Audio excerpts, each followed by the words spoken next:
जय गुरुजी, शुक्राना गुरुजी, अनंतम अनंतम शुक्राना गुरुजी। गुरुजी महाराज जी के श्री चरणों में कोटि कोटि प्रणाम और गुरुजी की प्यारी सभी संगत को जय गुरुजी। संगत जी, गुरुजी महाराज जी की महिमा को शब्दों में बयां करना वास्तव में बहुत कठिन है, क्योंकि जो अनुभूति हृदय में उतरती है उसे भाषा की सीमाओं में बांध पाना संभव नहीं होता। गुरुजी महाराज कोई केवल एक व्यक्तित्व नहीं बल्कि एक दिव्य शक्ति है, एक ऐसी चेतना जो अपने साथ जुड़ने वाले हर व्यक्ति के जीवन को भीतर से रूपांतरित कर देती है।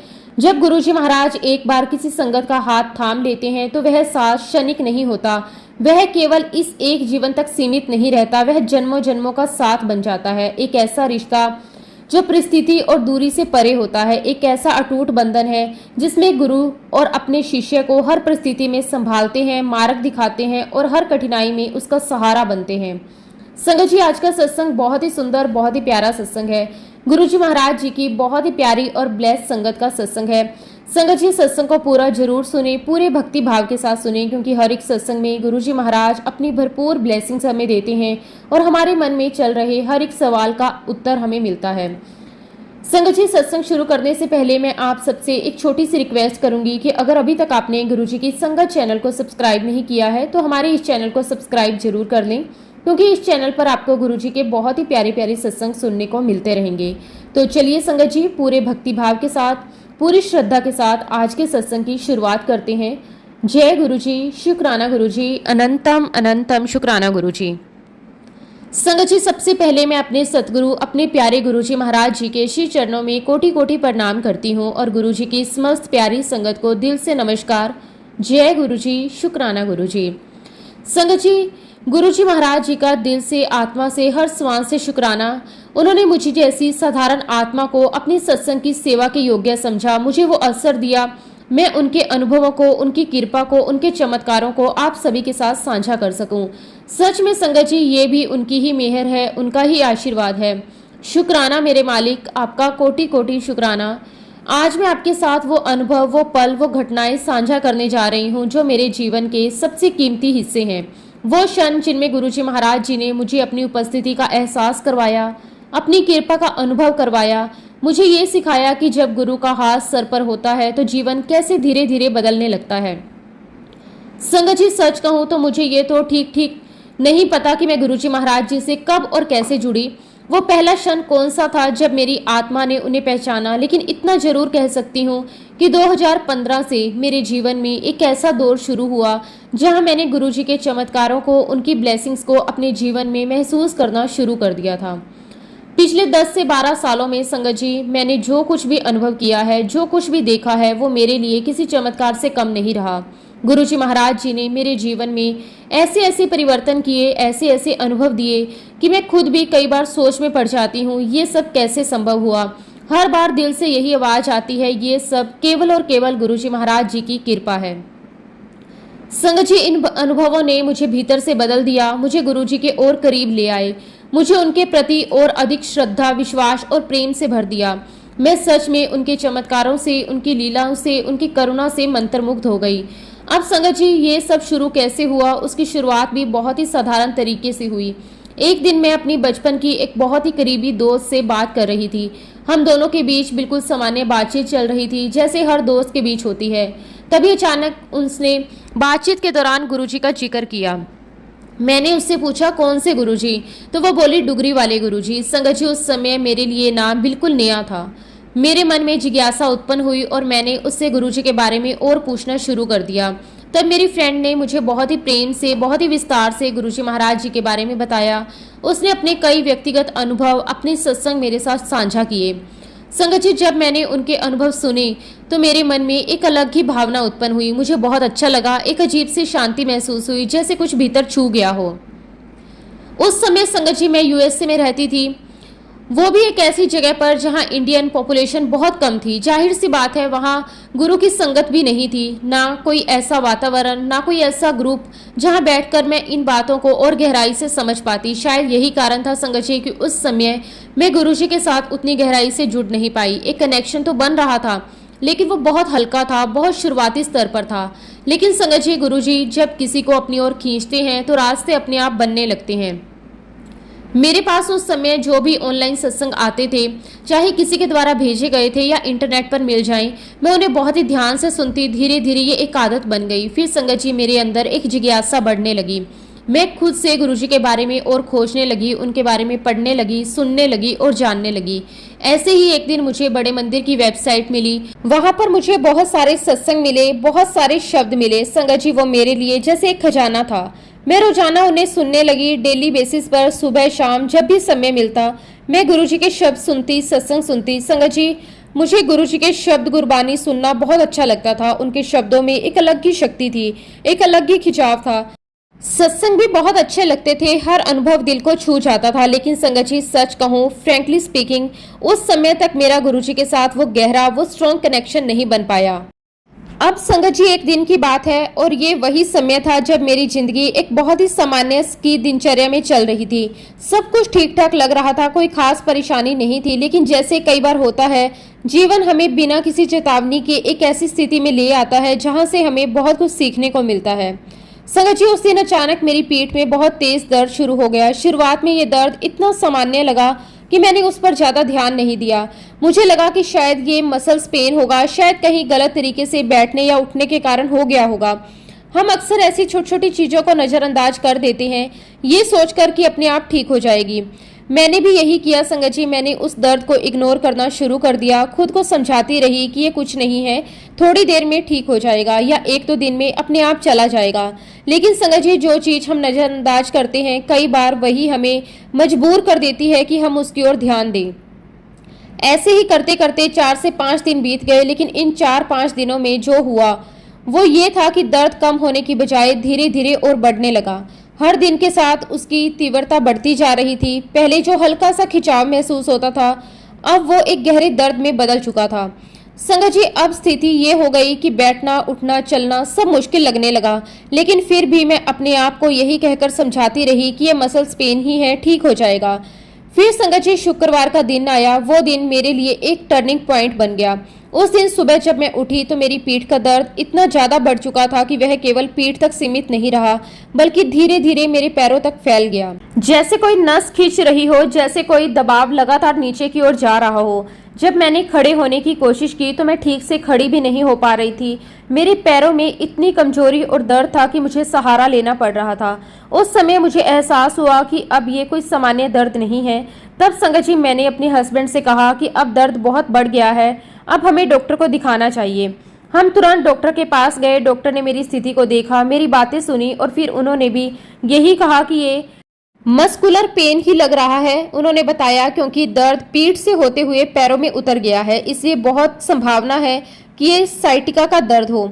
संगत जी डॉक्टर ने मुझे कुछ एक्सरसाइज बताई, कुछ ऐसी एक्सरसाइज जो नसों के दबाव को कम करने में मदद करती है। साथ ही उन्होंने कुछ दवाइयां भी लिखी और कहा कि इन्हें रेगुलर लेना होगा। अब संगत जी यहाँ मैं आपको एक बहुत इंपॉर्टेंट बात बताना चाहती हूँ जो इस पूरे अनुभव से जुड़ी हुई है। हॉस्पिटल जाने से कुछ दिनों पहले से ही मुझे एक और समस्या हो रही थी। मुझे बहुत ज्यादा हेयर लॉस हो रहा था। मेरे बाल तेजी से झड़ रहे थे और ये बात मुझे अंदर ही अंदर परेशान कर रही थी। मैंने इस बारे में अपनी एक फ्रेंड से बात की। उसने मुझे सलाह दी कि शायद मेरे शरीर में कुछ विटामिन की कमी हो गई है, ये हेयर लॉस उसी का संकेत हो सकता है। उसने कहा कि जब भी मैं अपने रूटीन चेकअप के लिए डॉक्टर के पास जाऊं तो अपने सारे विटामिन के टेस्ट भी जरूर करवा लूं। मैंने उसकी बात मानी और सोचा कि अगली बार जब भी हॉस्पिटल जाऊंगी तो ये टेस्ट जरूर करवाऊंगी। संगत जी जिस हॉस्पिटल में मैं गई थी वहां मैंने पहले से ही अपने ब्लड टेस्ट के लिए अपॉइंटमेंट ले रखा था, जो कि मंडे के दिन का था। अब जब मैं अपने बैक पेन के कारण हॉस्पिटल गई तो मैंने डॉक्टर से कहा कि मुझे वैसे भी मंडे को ब्लड टेस्ट के लिए आना है, तो क्यों ना आप मेरे सारे टेस्ट अभी ही करवा लीजिए ताकि मैं एक ही बार में सब कुछ करवा लूं और फिर रिपोर्ट्स लेकर आपके पास आ जाऊं। डॉक्टर ने मेरी बात को समझा और वो मान गए। उन्होंने उसी समय मेरे सारे ब्लड टेस्ट लिख दिए और मेरे सैंपल्स ले लिए। उसके बाद संगत जी हम घर वापस आ गए। मैंने डॉक्टर द्वारा बताई गई एक्सरसाइज शुरू कर दी और दवाइयां भी लेनी शुरू कर दी। शुरुआत में जब मैंने एक्सरसाइज की तो मुझे थोड़ा सा राहत महसूस हुआ, दर्द में हल्की सी कमी आई और उस समय संगत जी मेरे मन में यही विचार आया कि चलो अब धीरे धीरे ये दर्द ठीक हो जाएगा। अब संगत जी अगले ही दिन दोपहर के समय एक ऐसी घटना घटी जिसने मेरी पूरी सोच, मेरा पूरा मन और मेरे भीतर की स्थिरता सब कुछ एक पल के लिए हिलाकर रख दिया। मैं अपने घर पर ही थी सामान्य दिन की तरह, तभी मेरे फोन की घंटी बजी। मैंने फोन उठाया तो दूसरी तरफ उसी हॉस्पिटल से कॉल थी जहां मैं एक दिन पहले गई थी। फोन डॉक्टर का था। उनकी आवाज में एक गंभीरता थी, एक ऐसी गंभीरता जिसे सुनते ही मन के भीतर हल्की सी घबराहट शुरू हो जाती है। उन्होंने सबसे पहले मुझसे बहुत सामान्य तरीके से पूछा, आप इस समय कहाँ हैं? मैंने कहा, डॉक्टर मैं अपने घर पर हूँ। फिर कुछ सेकंड का एक छोटा सा विराम आया और उसके बाद जो उन्होंने कहा उसने जैसे समय को एक पल के लिए रोक दिया। उन्होंने कहा कि आपकी ब्लड टेस्ट रिपोर्ट मेरे पास आ गई है, लेकिन वो बिल्कुल ठीक नहीं लग रही। आपके ब्लड सेल्स के जो काउंट्स आए हैं वो बहुत कम है और इन रिपोर्ट्स को देखकर मुझे ये आशंका हो रही है शायद आपको ल्यूकीमिया हो सकता है। संगत जी, ल्यूकीमिया ये शब्द जैसे मेरे कानों में गूंजता ही रह गया। उस समय मुझे ऐसा लगा जैसे मेरे आसपास की सारी आवाजें धीरे धीरे खत्म हो गई। बस यही एक शब्द मेरे अंदर बार बार दोहराया जा रहा था। लेकिन डॉक्टर यही नहीं रुके। उन्होंने आगे कहा, देखिए मैं कोई स्पेशलिस्ट नहीं हूँ। मैं आपको सलाह दूंगा कि आप अपनी रिपोर्ट्स किसी स्पेशलिस्ट डॉक्टर को दिखाइए। वही आपको सही तरीके से जांच करेंगे, पूरी तरह समझा पाएंगे कि स्थिति क्या है। संगत जी, मैं उस समय पूरी तरह शौक में थी। मुझे समझ ही नहीं आ रहा था कि मैं क्या सुन रही हूँ, क्या सोचूं, कैसी प्रतिक्रिया दूं। फिर भी मैंने खुद को संभाला, बस इतना कहा, ठीक है डॉक्टर, और फोन रख दिया। फोन रखने के बाद कुछ पल के लिए मैं बिल्कुल शांत बैठी रही। मन में अजीब सा खालीपन था, ना रोना आ रहा था ना कुछ समझ आ रहा था। और मैंने तुरंत अपने हस्बैंड को फोन किया, पूरी बात उन्हें बताई। संगत जी, जब उन्हें ये सब बताया तो हम दोनों के लिए ये मानना बहुत मुश्किल था कि ये रिपोर्ट मेरी ही हो सकती है। हमें यकीन ही नहीं हो रहा था कि ऐसा कुछ हो सकता है। हम दोनों के मन में सबसे पहला विचार यही आया, शायद कहीं कोई गलती तो नहीं हो गई। शायद मेरे ब्लड सैंपल के साथ कोई मिक्सअप हो गया हो या रिपोर्ट किसी और की हो। उसी समय हमने ये निर्णय लिया कि हम दोबारा से ब्लड टेस्ट करवाएंगे ताकि पूरी तरह से कंफर्म हो सके कि रिपोर्ट सही है या नहीं। संगत जी, थोड़ी ही देर में मेरे हस्बैंड घर पहुंचे। हम दोनों इस स्थिति को समझने की कोशिश कर रहे थे, लेकिन भीतर एक खालीपन था। तभी मुझे अचानक एक बात याद आई। हमारा एक दोस्त है जो खुद एक कैंसर डॉक्टर है। हालांकि हमें यह नहीं पता था कि उसकी स्पेशलाइजेशन किस प्रकार के कैंसर में है, लेकिन फिर भी हमें लगा कि वो हमें सही दिशा दे सकता है। मैंने अपने हस्बैंड से कहा, क्यों ना हम अपनी रिपोर्ट उसे भेजें, शायद वो हमें कुछ बेहतर तरीके से समझा पाए। हस्बैंड ने तुरंत हामी भर दी, हाँ ये सही रहेगा। और फिर संगत जी, हमने ये तय किया कि हम दोबारा ब्लड टेस्ट भी करवाएंगे और साथ ही उस फ्रेंड से सलाह भी लेंगे। इसी सोच के साथ हम दोनों घर से निकले और हॉस्पिटल की ओर चल पड़े। रास्ते में ही हमने अपने उस फ्रेंड को फोन किया, उसे पूरी स्थिति विस्तार से बताई, क्या रिपोर्ट आई, डॉक्टर ने क्या कहा और हम क्या सोच रहे हैं। संगत जी, हमारी बात ध्यान से सुनने के बाद उसने बहुत शांत तरीके से कहा, ठीक है, तुम लोग अगर दोबारा ब्लड टेस्ट करवाने जा रहे हो तो जो भी नई रिपोर्ट आएगी वो मुझे भेज देना, और अभी जो तुम्हारे पास पुरानी रिपोर्ट है उसकी भी फोटो खींचकर मुझे भेज दो। मैं उसे देखकर तुम्हें समझा दूंगा उसमें क्या लिखा है। उसकी बात सुनकर हमें थोड़ा सा सहारा मिला। कम से कम कोई ऐसा व्यक्ति था जो इस स्थिति को समझ सकता था और हमें सही मार्गदर्शन दे सकता था। हमने कहा कि ठीक है। फिर संगत जी, हम हॉस्पिटल पहुंचे। वहां जाकर हमने बिना समय गवाए दोबारा से सारे ब्लड टेस्ट करवाए ताकि इस बार हमें पूरी तरह से स्पष्ट और कंफर्म रिपोर्ट मिल सके। इसके साथ ही हमने पहले वाली जो ब्लड रिपोर्ट थी उनकी फोटो खींची और तुरंत अपने उस फ्रेंड को भेज दी, इस उम्मीद के साथ कि शायद वो हमें कुछ स्पष्टता दे पाए, हमें इस उलझन से बाहर निकाल पाए। और संगत जी, जब हमारे फ्रेंड जो खुद एक कैंसर डॉक्टर थे उन्होंने मेरी रिपोर्ट देखी तो उन्होंने तुरंत हमें फोन किया। उनकी आवाज इस बार पहले से भी ज्यादा गंभीर थी। उन्होंने बिना किसी घुमा फिराव के सीधा यही कहा, तुम्हारी रिपोर्ट बिल्कुल सही नहीं लग रही। संगत जी, क्योंकि वो खुद इस फील्ड के एक्सपर्ट थे, उन्हें हर एक छोटी बड़ी बात का अनुभव था। उन्होंने केवल रिपोर्ट देखकर ही नहीं बल्कि मेरी कंडीशन को और बेहतर समझने के लिए मुझसे कई सवाल पूछे, एक एक करके बहुत ध्यान से। उन्होंने मुझसे पूछा, क्या तुम्हें बहुत ज्यादा थकान महसूस हो रही है? क्या अचानक से कमजोरी बढ़ गई है? क्या चक्कर आते हैं? क्या सांस फूलती है? क्या शरीर में दर्द रहता है? संगत जी, जैसे जैसे वो सवाल पूछते जा रहे थे मेरे जवाब एक के बाद हाँ में आते जा रहे थे। ये सब एक संयोग नहीं था, ये वही संकेत थे जो वह कंफर्म करना चाहते थे। उस समय मुझे भी धीरे धीरे ये एहसास होने लगा शायद बात उतनी साधारण नहीं है जितना हम सोच रहे हैं। खैर संगत जी, उसके बाद हम घर वापस आ गए, लेकिन मन पूरी तरह से अस्थिर था। एक तरफ उम्मीद थी कि शायद सब ठीक हो जाए और दूसरी तरफ एक डर भी था जो बार बार सिर उठा रहा था। फिर संगत जी, जो हमने दूसरा ब्लड टेस्ट करवाया था उसकी रिपोर्ट आई और इस बार स्थिति और भी ज्यादा गंभीर थी। रिपोर्ट पहले से भी ज्यादा खराब थी। मतलब ये था संगत जी कि जो भी कुछ मेरे शरीर में चल रहा था वह बहुत तेजी से बदल रहा था। ब्लड काउंट्स बहुत तेजी से गिर रहे थे और ये एक बहुत ही खतरनाक संकेत था। अब संगत जी, हमारी चिंता कई गुना बढ़ गई। हमें बिल्कुल समझ नहीं आ रहा था कि क्या करें, कैसे करें, कहाँ जाएं। इसी बीच हमें यह भी स्पष्ट रूप से पता चला कि हमारा जो फ्रेंड है वो केवल एक सामान्य कैंसर डॉक्टर नहीं है, बल्कि वो खुद ब्लड कैंसर का स्पेशलिस्ट है। अब उसकी बात का महत्व हमारे लिए और भी बढ़ गया। संगत जी, उसने हमें बिना एक पल गवाए बहुत साफ शब्दों में कहा, आप लोग सारी बातें छोड़ दीजिए और तुरंत अभी के अभी इमरजेंसी में एडमिट हो जाइए। संगत जी, उसकी बात में एक शक्ति थी जो हमें पहले महसूस नहीं हुई थी। लेकिन संगत जी, उस समय हमारी स्थिति भी ऐसी थी कि हम तुरंत निर्णय नहीं ले पा रहे थे। हमारे बच्चे बहुत छोटे थे, हमारी फैमिली हमारे पास नहीं थी, कोई ऐसा नहीं था जो तुरंत आकर बच्चों को संभाल सके। हम दोनों यही सोचते रह गए कि अगर मैं हॉस्पिटल में एडमिट हो जाती हूँ तो बच्चों का क्या होगा, उन्हें कौन संभालेगा, कैसे सब कुछ मैनेज होगा। इन सब बातों को सोचते सोचते लगभग 1 घंटा निकल गया। फिर संगत जी, ठीक 1 घंटे के बाद हमारे उस फ्रेंड का फिर से फोन आया। इस बार उसकी आवाज में और भी ज्यादा गंभीरता थी। उसने पूछा, तुम लोग इमरजेंसी में एडमिट हो गए? हमने कहा कि नहीं, अभी नहीं, हम सोच रहे हैं कि बच्चों को कैसे मैनेज करें। संगत जी, उसने फिर से बहुत स्पष्ट और सख्त शब्दों में कहा, मैं कह रहा हूं ना, सब कुछ छोड़ो और अभी के अभी जाओ और इमरजेंसी में एडमिट हो जाओ। हमने फिर भी ठीक है कहकर फोन रख दिया, लेकिन अंदर से हम अभी भी असमंजस में थे। हमें समझ नहीं आ रहा था कि क्या ज्यादा जरूरी है, बच्चों की जिम्मेदारी या ये अचानक आई गंभीर स्थिति। संगत जी, अभी आधा घंटा भी नहीं बीता कि उसका फिर से फोन आ गया। इस बार उसने बिना किसी भूमिका के सीधा पूछा, अब तो तुम लोग चले गए होगे ना इमरजेंसी में? हमने फिर से मना कर दिया। इस बार संगत जी, उसने हमें बहुत तेजी से, बहुत डांटते हुए कहा, क्या तुम दोनों को समझ में नहीं आ रहा? ये बहुत क्रिटिकल सिचुएशन है। मैं ये सोचकर डर रहा हूँ कि अगर वीकेंड पर कुछ हो गया तो शायद हम कुछ कर भी ना पाए। उसकी आवाज में एक सच्ची चिंता थी, एक डर था जो हमें अंदर तक हिला गया। उसने फिर कहा, मैं आखिरी बार कह रहा हूँ, सब कुछ छोड़ो और अभी के अभी जाओ और इमरजेंसी में एडमिट हो जाओ। संगत जी, इस बार हमें भी ये महसूस हो गया कि बात बहुत ज्यादा गंभीर है, अब देर करनी सही नहीं होगी। हम दोनों ने एक दूसरे की तरफ देखा और बिना कुछ सोचे तुरंत हॉस्पिटल के लिए निकल पड़े। संगत जी, हम इमरजेंसी में पहुंचे, वहां मुझे तुरंत एडमिट कर लिया गया और फिर संगत जी, एक बार फिर से मेरे सारे ब्लड टेस्ट किए गए, बहुत विस्तार से, बहुत ध्यान से।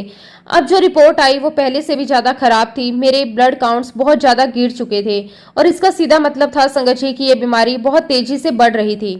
और संगत जी, उसी रात बिना किसी देरी के मुझे उस हॉस्पिटल से कैंसर स्पेशलिस्ट हॉस्पिटल में शिफ्ट कर दिया गया। सब कुछ इतनी तेजी से हो रहा था, मुझे खुद समझ नहीं आ रहा था कि मैं किस स्थिति से गुजर रही हूँ। एक दिन पहले तक मैं अपने घर में थी और अब अचानक एक ऐसी जगह पर पहुंच गई जहां हर चीज बहुत गंभीर थी, हर चेहरा बहुत सजग था और हर पल कीमती लग रहा था। जब मुझे उस हॉस्पिटल में एडमिट किया गया तो वहां का वातावरण बहुत अलग था। एक तरफ मशीनों की आवाज, डॉक्टर और नर्सों की भागदौड़, हर मरीज के पीछे एक पूरी टीम का ध्यान।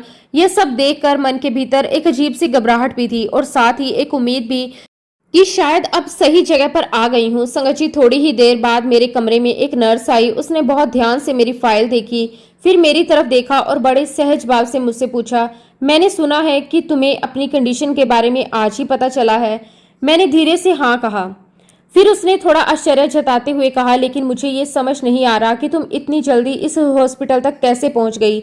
आमतौर पर लोगों को यहाँ तक आने में काफी समय लग जाता है। संगत जी, उसकी बात सुनकर मैंने उसे पूरी कहानी बताई कि कैसे हमारे एक फ्रेंड ने बार बार हमें समझाया, हमें मजबूर किया कि हम तुरंत इमरजेंसी में जाएं और उसी की वजह से हम यहाँ तक इतनी जल्दी पहुँच पाए। मेरी बात ध्यान से सुनने के बाद उस नर्स ने मुस्कुराते हुए मुझसे कहा, तुम बहुत लकी हो कि तुम्हारे पास ऐसे दोस्त हैं जो तुम्हारी इतनी केयर करते हैं और तुम्हें सही समय पर सही जगह पर लेकर आए।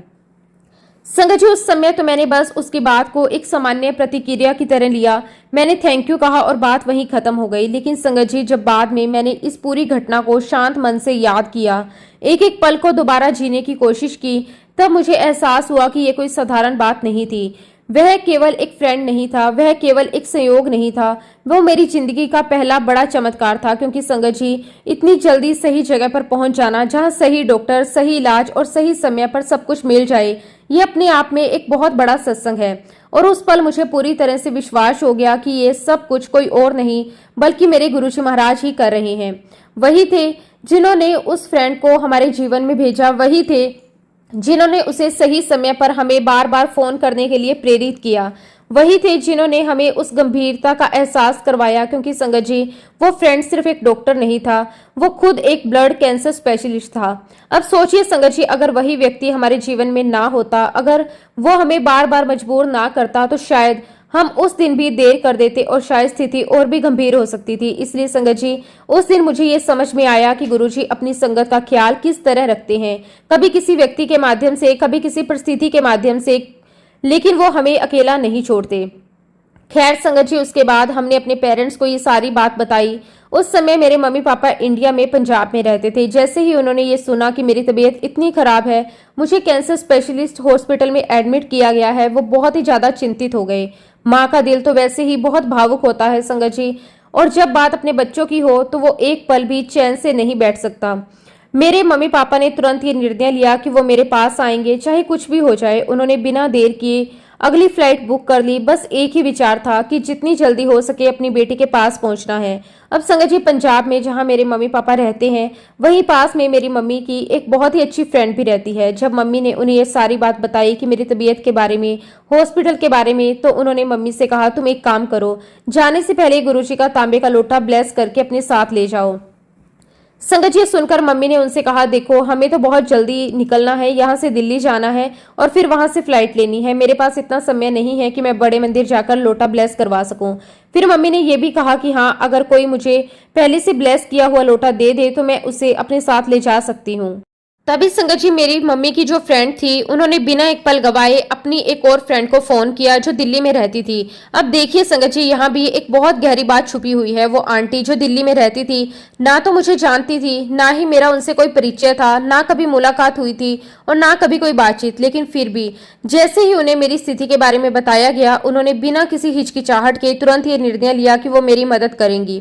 संगत जी, उन्होंने ये नहीं सोचा कि वो मुझे जानती भी है या नहीं, ये नहीं सोचा कि ये उनका कोई व्यक्तिगत संबंध है भी या नहीं। उन्होंने केवल एक ही भाव से काम किया, वो भाव था सेवा का और प्रेम का। उन्होंने उसी समय मार्केट जाकर एक नया तांबे का लोटा खरीदा। फिर वो सीधे बड़े मंदिर गई, वहां जाकर उस लोटे को गुरुजी महाराज जी के चरणों में रखकर ब्लेस करवाया। और इतना ही नहीं संगत जी, वो खुद वह ब्लेस किया हुआ लोटा लेकर मेरी मम्मी को देने भी पहुंची, ताकि मेरी मम्मी उसे अपने साथ लेकर मेरे पास आ सके। अब सोचिए संगत जी, एक अनजान व्यक्ति जिसके साथ कोई व्यक्तिगत रिश्ता नहीं, वो इतना सब कुछ कर रहा है सिर्फ इसलिए क्योंकि कहीं ना कहीं गुरुजी की प्रेरणा काम कर रही थी। और संगत जी, केवल 2 दिन के अंदर मेरे मम्मी पापा उस लोटे के साथ मेरे पास पहुंच चुके थे। संगत जी, उस समय जब मैंने उस लोटे को देखा तो सच कहूं, मुझे उसकी गहराई, उसकी शक्ति, उसकी महिमा का बिल्कुल भी अंदाजा नहीं था। मुझे यह नहीं पता था कि उस लोटे से कितने चमत्कार जुड़े हैं, उसमें कितनी कृपा समाई हुई है। इसलिए मैंने कभी गुरुजी से कुछ विशेष नहीं मांगा, ना उस लोटे के लिए, ना किसी और चीज के लिए। लेकिन संगत जी, बिना मांगे ही गुरुजी ने मुझे वो सब कुछ दे दिया जो मेरे लिए उस समय सबसे ज्यादा जरूरी था। अब आप ही बताइए संगत जी, क्या ये एक चमत्कार नहीं है? क्या ये केवल एक सहयोग हो सकता है? नहीं संगत जी, ये सब कुछ गुरुजी महाराज जी की कृपा थी, उनकी योजना थी, उनका संरक्षण था। इसके लिए मैं अपने गुरुजी महाराज जी का दिल से, आत्मा से बारंबार शुक्राना करती हूँ।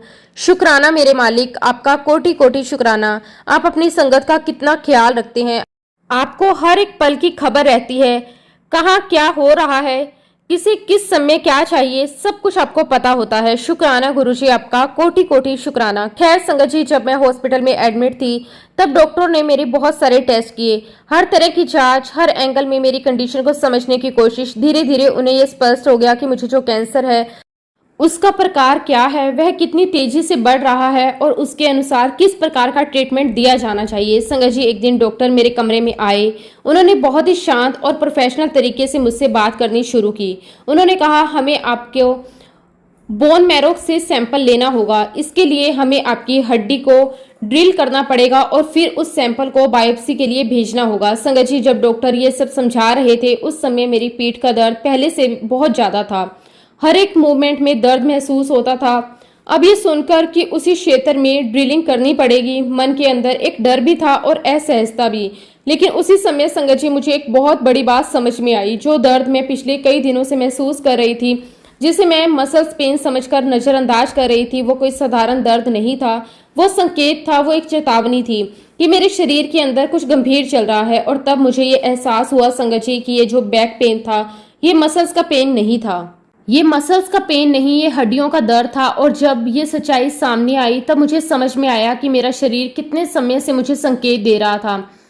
संगत जी, जब उस प्रोसीजर की शुरुआत हुई तो डॉक्टर ने मुझे लोकल एनास्थीसिस दिया ताकि दर्द कम हो सके, मैं थोड़ा रिलैक्स रह सकूं। लेकिन संगत जी, हैरानी की बात यह थी कि उस एनास्थीसिया का मुझ पर कोई असर नहीं हुआ। मैं पूरी तरह से सचेत थी, हर हलचल महसूस कर रही थी। दर्द वैसा ही बना हुआ था जैसे जैसे डॉक्टर अपना काम कर रहे थे। मेरा शरीर अपने आप रिएक्ट कर रहा था। मैं बार बार हिल रही थी क्योंकि दर्द बहुत ज्यादा था और उस स्थिति में खुद को स्थिर रखना मेरे लिए बेहद मुश्किल हो रहा था। तभी डॉक्टर ने मुझसे कहा, अगर आप इस प्रोसीजर के दौरान रिलैक्स नहीं रहोगी तो हम इसे पूरा नहीं कर पाएंगे। संगत जी, उन्होंने बहुत ही समझदारी से एक और बात कही। उन्होंने कहा कि कई बार ऐसे समय में अगर कोई व्यक्ति अपना पसंदीदा संगीत सुनता है तो उसका ध्यान बंट जाता है, वह थोड़ा रिलैक्स हो जाता है। फिर उन्होंने मुझसे पूछा, क्या आपको कोई खास म्यूजिक पसंद है? अगर है तो हम आपके लिए प्ले कर सकते हैं। संगत जी, उस समय मेरे मन में केवल एक ही चीज आई, गुरुजी का अमृतवाणी हर हर तेरी शब्द। मैंने तुरंत डॉक्टर से कहा, मुझे ये शब्द सुनना है। और संगत जी, मेरे मोबाइल पर वही शब्द प्ले कर दिया गया। जैसे ही वो शब्द बजना शुरू हुआ, जैसे ही वो धुन मेरे कानों में पड़ी, कुछ ही पलों में मेरे भीतर एक अजीब सी शांति उतरने लगी। जो बेचैनी थी, जो डर था, जो दर्द का तनाव था, वो धीरे धीरे कम होने लगा। मैं उस शब्द में खोने लगी, मेरी सांसें सामान्य होने लगी, मेरा मन स्थिर होने लगा। और सच कहूं संगत जी, थोड़ी ही देर में मैं इतनी रिलैक्स हो गई कि वही प्रोसीजर जो कुछ समय पहले असहनीय लग रहा था, वो धीरे धीरे सहज लगने लगा। अब संगत जी, वो जो कमरा था वो बहुत छोटा सा हॉस्पिटल रूम था। मेरे दाईं ओर एक डॉक्टर और एक नर्स खड़ी थी जो प्रोसीजर में मदद कर रही थी। मेरे बाईं ओर पैरों की तरफ एक नर्स खड़ी थी और सिर के पास थोड़ी सी जगह खाली थी जहां कोई खड़ा हो सकता था। उस समय संगत जी, जो नर्स मेरे पैरों के पास खड़ी थी, उसने मुझसे बहुत स्नेह से कहा, अगर आप चाहो तो अपने परिवार में से किसी को अंदर बुला सकती हैं ताकि वो आपका हाथ पकड़ सके और आप थोड़ा रिलैक्स हो सकें। ये सुनकर संगत जी, एक पल के लिए मुझे लगा कि शायद कोई मेरा अपना मेरे पास आ जाएगा, मेरा हाथ थाम लेगा। लेकिन मुझे उस समय सबसे ज्यादा आश्चर्य तब हुआ जब मेरे परिवार में से कोई भी अंदर आने के लिए तैयार नहीं हुआ। एक पल के लिए मुझे ये थोड़ा अजीब लगा, थोड़ा सा खालीपन भी महसूस हुआ। लेकिन उस समय मेरा ध्यान इतना ज्यादा दर्द और प्रोसीजर पर था कि मैं उस भावना में ज्यादा देर तक नहीं रुकी। और फिर संगत जी, धीरे धीरे वो पूरा प्रोसीजर डॉक्टर ने सफलतापूर्वक पूरा कर दिया। उसके बाद मेरा ट्रीटमेंट शुरू हो गया। दवाइयाँ, थेरेपी, लगातार मॉनिटरिंग, सब कुछ चलने लगा। कुछ दिन हॉस्पिटल में रहने के बाद मेरी स्थिति थोड़ी स्थिर हुई और फिर मुझे घर वापस आने की अनुमति मिल गई। संगत जी, इसके कुछ समय बाद एक दिन बहुत सुबह अर्ली मॉर्निंग मुझे एक ड्रीम दर्शन हुआ। जो मैंने उस सपने में देखा वो मेरे जीवन के सबसे अनमोल अनुभवों में से एक है। संगत जी, सपने में वही हॉस्पिटल का कमरा था, वही सेटअप, वही स्थिति, सब कुछ बिल्कुल वैसा था जैसा मैंने उस दिन वास्तविकता में अनुभव किया था। और संगत जी, मैंने देखा कि जहां मेरे सर के पास वो थोड़ी सी खाली जगह थी जहां कोई खड़ा हो सकता था, वहां गुरुजी महाराज समय खड़े थे, सफेद चोले में, अत्यंत दिव्य, अत्यंत सुंदर। उनकी उपस्थिति इतनी शांत, इतनी सुकून देने वाली थी कि शब्दों में उसका वर्णन करना मुश्किल है। और संगत जी, उन्होंने अपना हाथ मेरे सर पर रखा हुआ था। और संगत जी, वो पल मेरे जीवन का एक ऐसा मोड़ बन गया जिसे मैं शब्दों में पूरी तरह व्यक्त नहीं कर सकती। जब मैंने अपने सपने में गुरुजी महाराज जी को अपने सिरहाने खड़े देखा, उनका हाथ मेरे सर पर महसूस किया, तभी पहली बार मेरे भीतर एक गहरा, सजीव और एक अटूट कनेक्शन जागा। ये कोई कल्पना नहीं थी, ये कोई साधारण अनुभव नहीं था, ये एक जीवंत एहसास था कि मैं अकेली नहीं हूँ, कोई है जो हर पल मेरे साथ खड़ा है। संगत जी, उसी क्षण मेरे भीतर एक ऐसी शांति उतरी, एक ऐसा विश्वास जागा जिसने मेरी पूरी सोच, मेरी पूरी अवस्था को बदल दिया। पहली बार मुझे गुरुजी महाराज जी की प्रेजेंस सिर्फ महसूस ही नहीं हुई बल्कि मैंने उसे जिया, हर सांस के साथ, हर धड़कन के साथ। लेकिन संगत जी, इसका ये मतलब बिल्कुल नहीं था कि मेरा इलाज आसान हो गया। नहीं, मेरा इलाज बहुत कठिन था। शरीर लगातार दर्द से गुजर रहा था, हर दिन एक नई चुनौती लेकर आता था। कई बार तो ऐसा लगता था कि अब सहन करना मुश्किल है, लेकिन इन सब के बीच कुछ ऐसा था जो मुझे टूटने नहीं दे रहा था। मेरे भीतर एक अनोखी शक्ति काम कर रही थी, एक ऐसी ताकत जो मेरी अपनी नहीं थी। वो हिम्मत, वो धैर्य, वो सहनशीलता, सब कुछ गुरुजी महाराज जी की देन थी। संगत जी, मैं महसूस कर रही थी कि जैसे कोई मुझे भीतर से थामे हुए हैं, मुझे गिरने नहीं दे रहा। हर दर्द के बीच मुझे आगे बढ़ने की ताकत दे रहा है। उसी शक्ति के सहारे मैं हर दिन हर पल अपने इलाज की इस कठिन यात्रा में आगे बढ़ती चली गई। संगत जी, जब दर्द बहुत ज़्यादा होता, जब मन व्याकुल होता, जब कुछ भी अच्छा नहीं लगता, तब मैं बस एक ही काम करती, मैं गुरुजी महाराज जी से बात करती।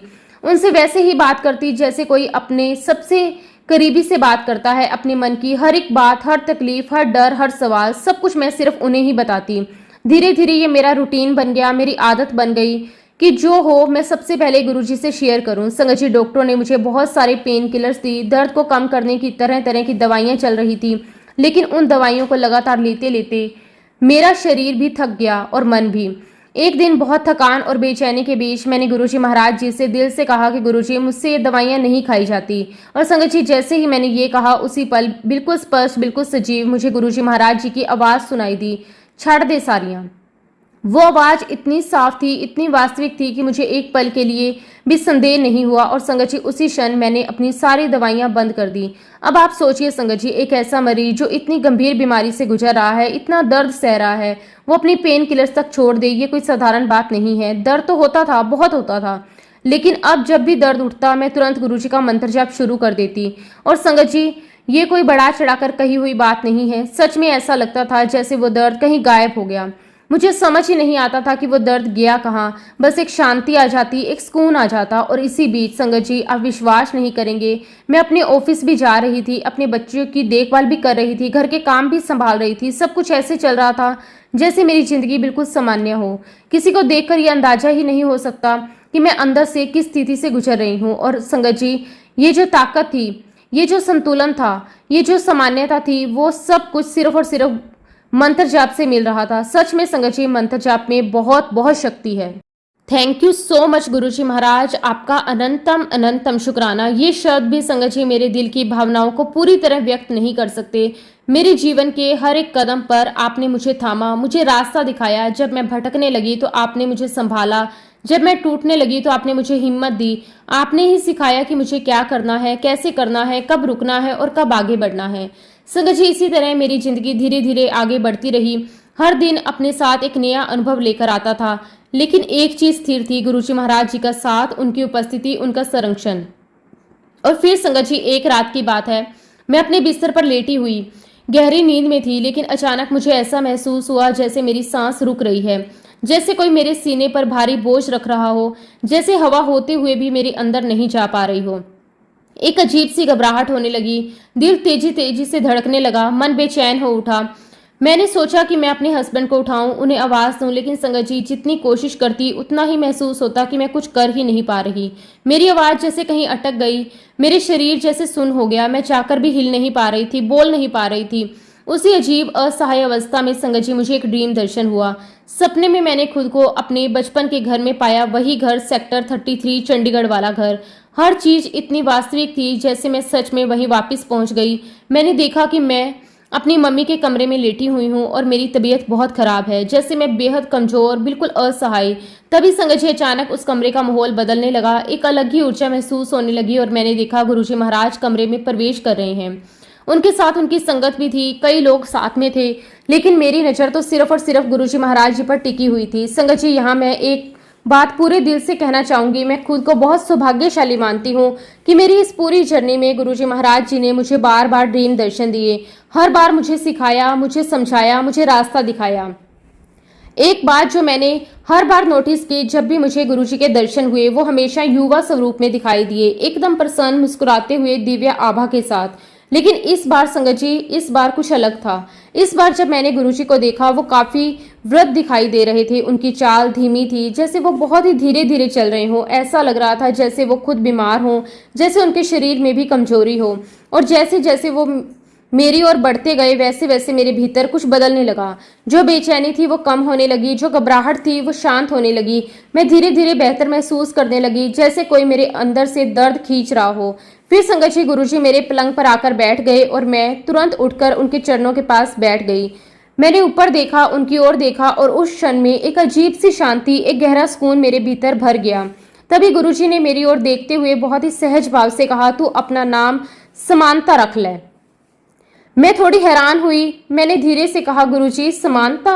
तभी गुरुजी ने अपनी संगत की ओर देखा और संगत में से एक अंकल आगे आए। उन्होंने बहुत ही प्यार से बहुत स्पष्ट शब्दों में मुझसे कहा, गुरुजी महाराज तुम्हारा नामकरण कर रहे हैं। जैसे एक बच्चा जन्म लेता है उसका नाम रखा जाता है, ठीक वैसे ही गुरुजी तुम्हारा नाम रख रहे हैं। तब संगत जी मैंने हाथ जोड़कर बहुत ही भाव से गुरुजी महाराज जी को थैंक यू कहा, दिल से आत्मा से पूरे समर्पण के साथ। और उसी क्षण गुरुजी महाराज जी ने मेरी ओर देखा, बहुत ही सहज लेकिन गहरे अर्थ वाले शब्दों में कहा, मैंने तुम्हें 34 साल दे दिए। संगत जी उस वाक्य में एक ऐसी गहराई थी, एक ऐसा रहस्य था जिसे उस समय मैं पूरी तरह समझ नहीं पाई, लेकिन उस पल मेरे भीतर जो भाव उठा वो सिर्फ ग्रेटिट्यूड का था। मैंने फिर से गुरुजी महाराज जी को धन्यवाद कहा। उसी के साथ वो सपना समाप्त हो गया। जब मैं जागी संगत जी तो मेरा अनुभव बिल्कुल अलग था। ऐसा लग रहा था जैसे मेरे अंदर ऊर्जा का एक नया स्रोत खुल गया हो, जैसे किसी ने मेरे भीतर नई रोशनी भर दी हो, एक नई शुरुआत, एक नया जीवन। मुझे सच में ऐसा महसूस हुआ जैसे मेरा पुनर्जन्म हुआ है, जैसे मैं वही व्यक्ति नहीं रही जो पहले थी। मेरे विचार बदल गए, मेरी भावना बदल गई, मेरी चेतना जैसे एक नए स्तर पर पहुंच गई। ऐसा लग रहा था जैसे मेरे भीतर कोई नया इंसान जन्म ले चुका है, एक शांत, स्थिर और भीतर से मजबूत इंसान। संगत जी मैं इस अनुभव से इतनी खुश थी, इतनी उत्साहित थी कि शब्द कम पड़ जाते हैं। और सबसे बड़ी बात, गुरुजी ने मुझे एक नया नाम दिया था। मेरे मन में एक गहरी जिज्ञासा थी कि आखिर समानता नाम क्यों, इसका क्या अर्थ है, इसके पीछे गुरुजी का क्या संकेत है। और फिर संगत जी मैंने तुरंत अपना मोबाइल उठाया, इस नाम का अर्थ सर्च करना शुरू किया। जो पहला अर्थ मेरे सामने आया वो था, ईश्वर ने सुना। संगत जी जैसे ही मैंने ये अर्थ पढ़ा मेरे रोंगटे खड़े हो गए, आंखें नम हो गई, क्योंकि उस एक शब्द में मुझे अपने पूरे अनुभव का उत्तर मिल गया। गुरुजी महाराज मुझे ये समझा रहे थे कि वो मेरी हर एक बात सुन रहे हैं, हर प्रार्थना, हर पीड़ा, हर भावना। और उस क्षण संगत जी मेरा दिल सिर्फ एक ही बात कह रहा था, थैंक यू सो मच गुरुजी महाराज, हर पल मेरे साथ रहने के लिए, हर पल मुझे सुनने के लिए, हर पल मुझे मार्ग दिखाने के लिए और मुझे अपने ड्रीम दर्शन देकर आशीर्वाद देने के लिए। आपका अनंतम अनंतम शुक्राना। संगत जी उस समय तक मुझे ये बिल्कुल भी नहीं पता था कि गुरुजी इस प्रकार किसी का नाम भी बदलते हैं। मैंने पहले कभी ऐसा कोई अनुभव नहीं सुना था, ना ही किसी सत्संग में ये बात आई। लेकिन फिर उन्हीं दिनों की बात, मेरी एक फ्रेंड जो अटलांटा में रहती थी उसका फ़ोन आया, वो भी गुरु संगत थी। बातों बातों में उसने मुझसे पूछा, और बताओ कोई अनुभव हुआ गुरुजी के साथ? मैंने कहा हाँ हुआ। मैंने उसे पूरा ड्रीम विस्तार से सुनाया। संगत जी जैसे ही उसने मेरा ड्रीम सुना वो बहुत खुश हो गई। उसने तुरंत कहा, अरे वाह, तुम्हें तो गुरुजी ने बहुत बड़ी ब्लेसिंग्स दे दी, इसका मतलब अब तुम्हें समानता बुलाएंगे हम। मैं थोड़ा हंसते हुए बोली, नहीं नहीं ऐसा थोड़ी होता है, मैं अपना नाम बदलने के बारे में सोच भी नहीं रही।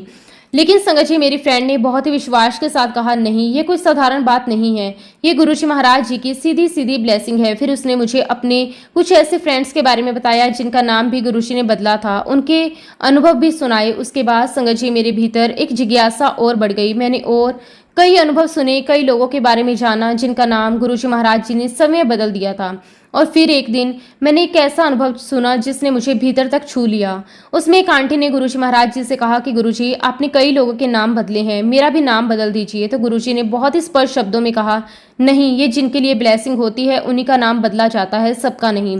संगत जी जैसे ही मैंने ये सुना मेरे अंदर एकदम से सब कुछ स्पष्ट हो गया। मुझे एहसास हुआ कि ये कोई सामान्य घटना नहीं थी, ये एक बहुत बड़ी कृपा थी, एक ऐसी ब्लेसिंग जो हर किसी को नहीं मिलती। तब मेरे मन में ये भाव आया कि शायद अब मुझे वही नाम अपना लेना चाहिए जो मुझे मेरे गुरुजी महाराज जी ने दिया है। उसके बाद संगत जी मैंने अपने हस्बैंड और परिवार के साथ इस बारे में चर्चा की, और ये भी गुरुजी महाराज जी की कृपा थी कि सभी ने इस बात को बहुत ही सहजता से स्वीकार कर लिया। सभी इस निर्णय से सहमत हो गए। फिर धीरे धीरे सारी औपचारिकताएं पूरी हुई और मेरा नाम वही रख दिया गया, समानता, वही नाम जो मेरे गुरुजी महाराज जी ने मुझे दिया था। लेकिन संगत जी मेरे मन में एक छोटी सी चिंता भी थी कि अब लोग मुझसे सवाल करेंगे, पूछेंगे कि मैंने अपना नाम क्यों बदला, कैसे बदला। लेकिन संगत जी गुरुजी की कृपा देखिए, ऐसा एक भी इंसान नहीं मिला जिसने मुझे ये सवाल पूछा हो। बल्कि संगत जी सबसे सुंदर बात तो ये रही कि किसी ने कोई प्रश्न नहीं किया, किसी ने कोई जिज्ञासा नहीं दिखाई, किसी ने ये नहीं पूछा कि नाम क्यों बदला, कैसे बदला, बल्कि बड़े ही सहज, बड़े ही स्वाभाविक तरीके से हर किसी ने मुझे समानता कहकर बुलाना शुरू कर दिया, जैसे ये नाम हमेशा से ही मेरा था। जैसे ये परिवर्तन किसी बाहरी प्रयास से नहीं बल्कि भीतर की स्वीकृति से हुआ हो। और सच कहूं संगत जी, जिस तरह से ये सब कुछ इतना स्मूथली हुआ, उसमें भी मुझे गुरुजी महाराज जी की ही कृपा दिखाई दी। क्योंकि जहां इंसान होता है वहां सवाल होते हैं, चर्चा होती है, लेकिन यहाँ सब कुछ बिना किसी रुकावट के अपने आप स्वीकार हो गया। लेकिन संगत जी, समय बीतता गया, जीवन अपने नए रूप में आगे बढ़ता रहा। फिर भी कहीं ना कहीं मेरे मन के किसी कोने में एक हल्का सा प्रश्न फिर से उठने लगा, गुरुजी आपने मुझे ये नाम क्यों दिया? ये कोई संदेह नहीं था, ये कोई अविश्वास नहीं था, ये तो बस एक गहरी जिज्ञासा थी, एक चाहत थी कि मैं उस संकेत को पूरी तरह समझ सकूं जो मेरे गुरुजी महाराज जी ने मुझे दिया। फिर संगत जी, एक दिन मैंने बहुत ही भाव से, बहुत ही श्रद्धा से गुरुजी महाराज जी के सामने अरदास की कि गुरुजी बस एक बार फिर से मुझे ये समझा दीजिए कि आपने मुझे ये नाम क्यों दिया। संगत जी, उस समय मेरे पास लाइट ऑफ डिविनिटी नाम की एक बुक थी। अक्सर जब भी मुझे किसी बात का उत्तर चाहिए होता था, मैं उसे खोलकर पढ़ना शुरू कर देती थी और कई बार उसमें से ही मुझे अपने सवालों के जवाब मिलते थे।